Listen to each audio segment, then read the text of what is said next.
Hi, my name's Krish Kandaya. Welcome back to the journey through 1 Kings as we look through the Bible in a whole year. Well done for keeping on going. And today's passage, I guess, is to a sad moment. Solomon has died, and he didn't seem to die in a kind of good place with God. There's still bad stuff going on. There's brokenness in his family, and who is going to succeed King Solomon? Obviously, Solomon succeeded his father, King David. Some would say Israel's greatest king before Jesus came along. But who is going to be the next in line? And it's Solomon's son, Rehoboam. And we get a really interesting little insight into Rehoboam. Have a look at 1 Kings chapter 12, verse 5. And the people of Israel have come out to talk to Rehoboam to find out what kind of king he's going to be. And they say to him in verse 4, "Your father put a heavy yoke on us, but now lighten the harsh labour and the heavy yoke he put on us, and we will serve you." So the people giving Rehoboam an opportunity to kind of be a good king to them. And what does Rehoboam say back? "Well, go away for 3 days and then come back to me." So the people went away. Then King Rehoboam consulted the elders who had served his father Solomon during his lifetime. "How would you advise me to answer these people?" he asked. And it looks good so far. He's a humble king. He's seeking the counsel of his father's wise old counsellors. And the counsellors reply, "Well, if today you will be a servant to these people and serve them and give them a favourable answer, they will always be your servants." That's really interesting. Here in the Old Testament, you get a little hint at the idea of servant leadership.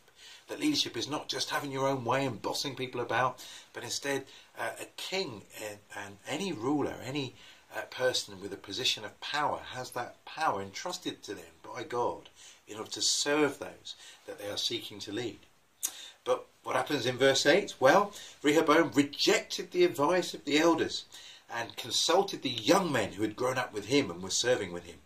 He asked them, "What is your advice? How would we answer these people who say to me, 'Lighten the yoke your father put on us'?"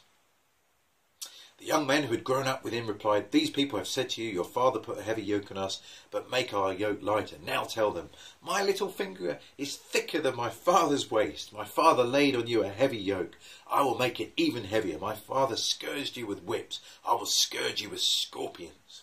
3 days later, Jeroboam and all the people returned to Rehoboam as the king had said, "Back to me in 3 days."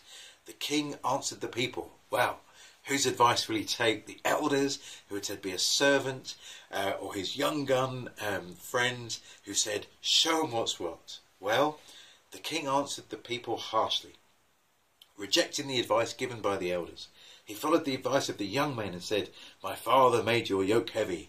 I will make it heavier. My father scourged you with whips. I will scourge you with scorpions." So the king did not listen to the people.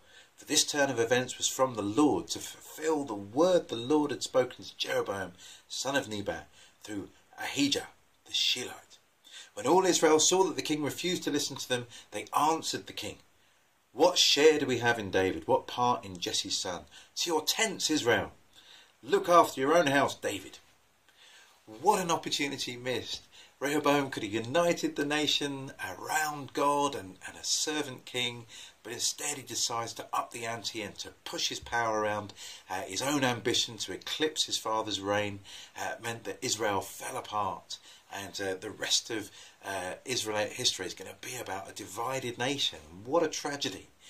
So I guess as you have opportunity to influence people today, maybe at school, maybe at your work, maybe in your family, how will you use the power that's been given to you? Will you act as a servant?